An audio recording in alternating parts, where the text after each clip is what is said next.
আসসালামু আলাইকুম রহমতুল্লাহি ওবরকাতুহু। সম্মানিত দর্শক,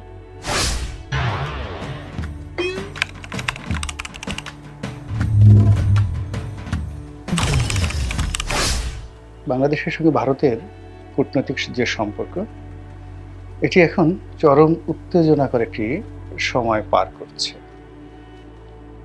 এমনি আমাদের বাংলাদেশে দীর্ঘদিন ধরে ভারত বিরোধী যে মনোভাব, এটি প্রবল। আমি তো বলি যে এটা কেবলমাত্র যে 1971 সনে যে প্রেক্ষাপট, তার মাধ্যমেই যে সম্পর্কটা নির্ধারিত হয়েছে তা নয়। মূলত দিল্লির সঙ্গে এই বাংলার যে সম্পর্ক, এটি হাজার বছরের পুরনো, অন্তত 5,000 বছরের পুরনো।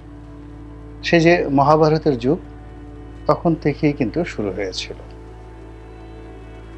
ইতিহাসের প্রথম রাজা এই বাংলায়, তার নাম ছিল জগদত্ত, এবং সেটা ছিল মহাভারতের যে সময়কাল, সেই সময়টিতে যখন পাণ্ডব এবং কৌরবদের যে যুদ্ধ হলো, তখন সারা ভারতবর্ষের যত সামন্ত রাজা ছিলেন, আঞ্চলিক রাজা ছিলেন, তারা দুই ভাগে বিভক্ত হয়ে গেল।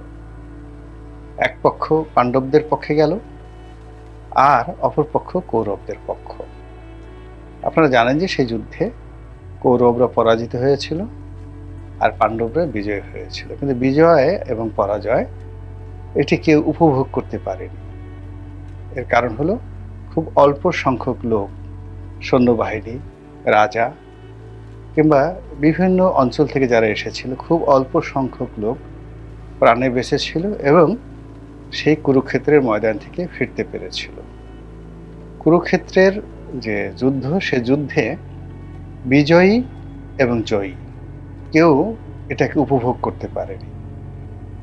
তো এখন যেটা বললাম যে সেই যে জগদত্তের জমানা থেকে আজ অবধি প্রায় 5,000 বছর দিল্লির সঙ্গে আমাদের সম্পর্ক, এবং সেই সম্পর্ক আমরা কখনোই উপভোগ করিনি বন্ধুত্বের যাকে বলা হয় আবরণে। দিল্লি সবসময় আমাদেরকে চাকর ভেবেছে, আর আমরা দিল্লিকে সবসময় শত্রু ভেবেছি। এবং এটা মুসলমানদের জমানাতে ছিল, সুলতানিদের জমানাতে ছিল।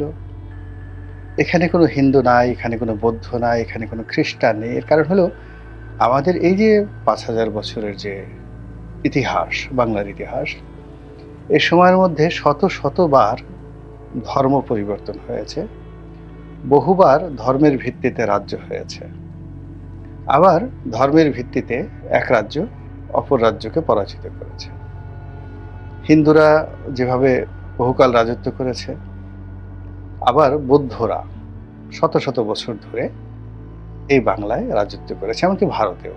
এই যে আমরা সম্রাট অশোককে বলি, তো সম্রাট অশোক, যেটা অশোক চক্র, পুরো রাজত্বটা এবং রাজ্যটা চলেছে সেই বৌদ্ধ ধর্মের নীতি অনুযায়ী। ওখানে বহু বছর ধরে হিন্দুদের কোনো নামগন্ধ ছিল না। আবার হিন্দুদের যে ধর্ম, যেটাকে বলা হয় হিন্দু ধর্ম বা সনাতন ধর্ম, এটি নিয়ে এখন খোদ ভারতে হিন্দুদের মধ্যেই আরও নানা রকম বিবাদ এবং বিসংবাদ। এর কারণ হলো এরকম কোন ইউনিফাইড ধর্মের যে ভিত্তি, ওটি পাওয়া যাচ্ছে না। তারা মূর্তি পূজা করে, তারা দুর্গা পূজা করে, তারা কালী পূজা করে, তারা কার্তিক এবং গণেশের পুজো করে, কিন্তু উত্তর ভারতে একভাবে হয়, দক্ষিণ ভারতে একভাবে হয়, কলকাতাতে একভাবে হয়, অযোধ্যাতে একভাবে হয়, উড়িষ্যাতে একভাবে হয়। তো কাজেই জনাব নরেন্দ্র মোদী বর্তমান যিনি আছেন, তিনি যে হিন্দুত্বের যে জাতীয়তাবাদ এটি কি করতে চাচ্ছেন, এটি সবচেয়ে বেশি বিরোধিতার মুখোমুখি হচ্ছে ভারতে। এই যে আমাদের বাংলাদেশে যেমন এখন ইসকনকে হিন্দুত্ববাদী বলা হয়, কিন্তু ভারতের বেশিরভাগ লোক তাদেরকে আলাদা একটা সংগঠন হিসেবে মনে করে। আমাদের দেশে যেভাবে আহমেদিয়াদের বা ইসমাইলিয়াদেরকে কেউ মুসলমান মনে করেন না, আহলে হাদিসকে যেভাবে সুন্নিরা স্বীকার করেন না, তদ্রূপ হিন্দু ধর্মের মধ্যেও বহু জাতিভেদ আছে। তো সেই দিক থেকে ইসকন একটি সংগঠন, কিন্তু ধর্মীয় সংগঠন এটা যে নয়, বা হিন্দুদের প্রতিনিধিত্ব যেটা করে না, এটা খোদ ভারতেই একেবারে সর্বজনীন স্বীকৃত। তো যেটা বলছিলাম যে দিল্লির সঙ্গে বাংলাদেশের যে সম্পর্ক, এই সম্পর্কটি সবসময়টাতে এরকম ছিল। দিল্লি সামন্ততান্ত্রিক মনোভাব পোষণ করত, ফিউডাল মেন্টালিটি। আর আমরা সবসময় প্রজাদের মতো থাকার মানে আমাদেরকে বাধ্য করা হয়েছে। আমরা কখনো কখনো রাজা হওয়ার চেষ্টা করেছি, কিন্তু খুব বেশি দিন থাকতে পারিনি। ১০০ বছর কন্টিনিউয়াসলি আমরা দিল্লির অধীনতা মুক্ত থেকেছি, এরকম ইতিহাস আপনি গত হাজার বছরে একবারও দেখাতে পারবেন না। তো সেই দিক থেকে এখন যে আমরা একটা ক্রান্তিকালের মধ্যে পৌঁছে গিয়েছি, সেই ক্রান্তিকালে দিল্লি হটাও আমাদের এই দেশের মানুষের একটা সেন্টিমেন্ট এবং আবেগ, এবং ভারতের বিরুদ্ধে, দিল্লির বিরুদ্ধে, হিন্দুত্ববাদের বিরুদ্ধে কথা বলতে পারাটাই জনপ্রিয়তার মাপকাঠি এবং যোগ্যতার মাপকাঠি আমাদের দেশে। আবার বাংলাদেশকে নিয়ে ভারতের যে চুলকানি, ভারতের যে রাগ, চক্রান্ত এবং ইদানিংকালে ভয়, মারাত্মক ভয়, এটি ভারতকে এতটা অস্থির করে তুলেছে, যেটি চীনের সঙ্গে তাদের যে বিরোধ, সেই বিরোধে তারা এতটা ভিতর সন্ত্রস্ত নয়। এর কারণ হলো চীন একটা সিস্টেমেটিক জাতি, এবং চীনের দ্বারা ভারত আসলে ওইভাবে ঐতিহাসিকভাবে ক্ষতিগ্রস্ত হয়নি। কিন্তু এই বাংলা দ্বারা একবার নয়, দুইবার নয়, হাজার হাজার বার দিল্লি ক্ষতিগ্রস্ত হয়েছে, এবং এই বাংলার কারণে দিল্লির সিংহাসন তছনছ হয়ে গেছে, দিল্লি টুকরো টুকরো হয়ে গেছে, বহু ভাগে বিভক্ত হয়ে গিয়েছে এই বাংলার কারণে।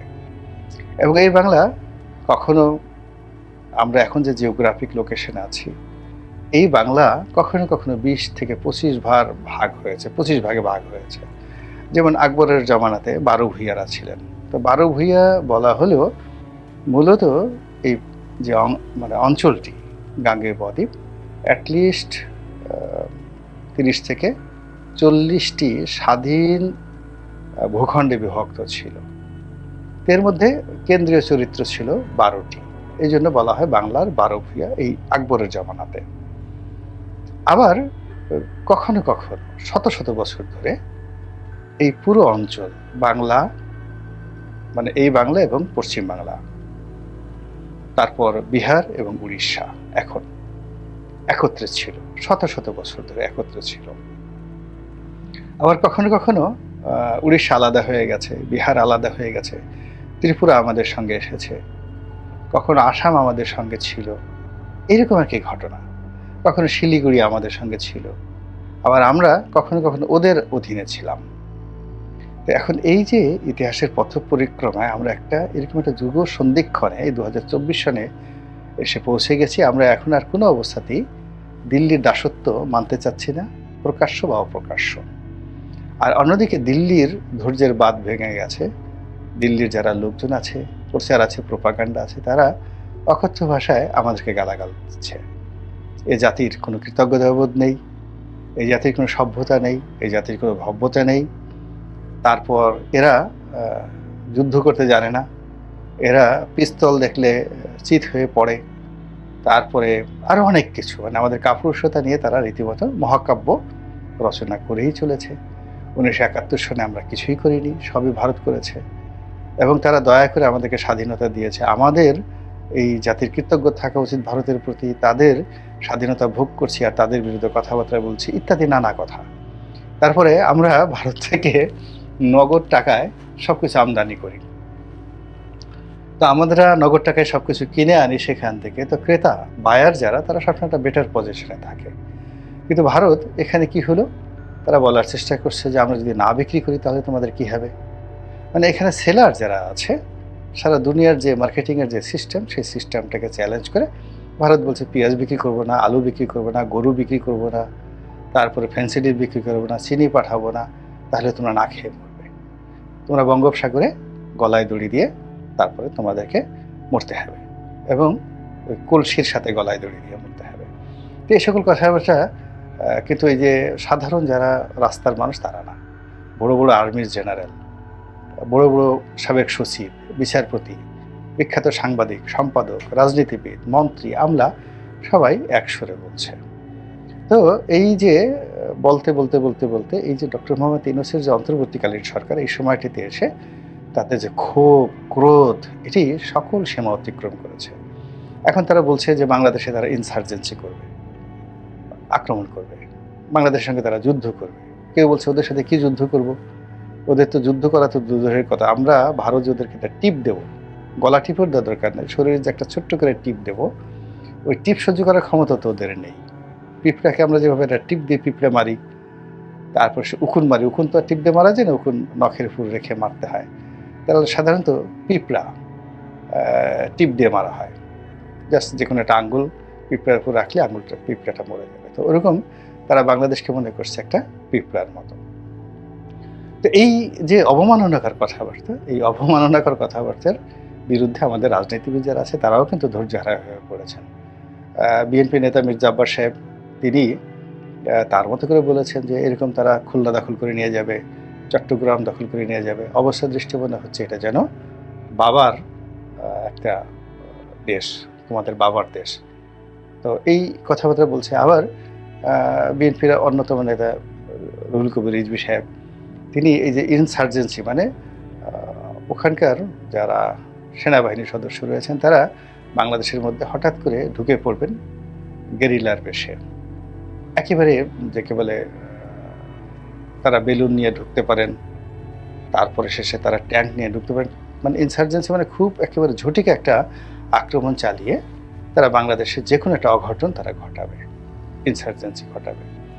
তো এই জিনিসগুলো নিয়ে বাংলাদেশের কথাবার্তা হচ্ছে। তখন রিজভী সাহেব বলছেন যে তোমরা এটা কিভাবে করবে, তোমাদের তো সেনাবাহিনীর যারা লোকজন আছে তারা তো রেল লাইনে পায়খানা করো, নদীর ধারে পায়খানা করো, তোমাদের সেই পশ্চাৎ দেশের ছবি আমরা তো দেখতে পাই।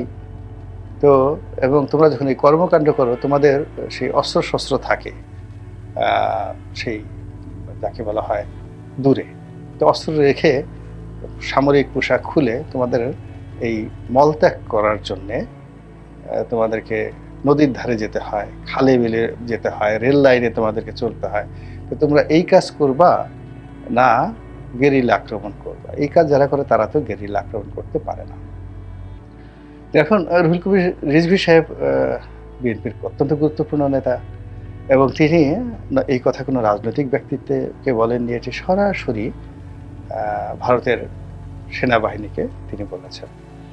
আর ভারতীয় সেনাবাহিনী নিয়ে ভারতের তো গর্বের শেষ নেই, তারা সারা দুনিয়া দখল করতে পারে।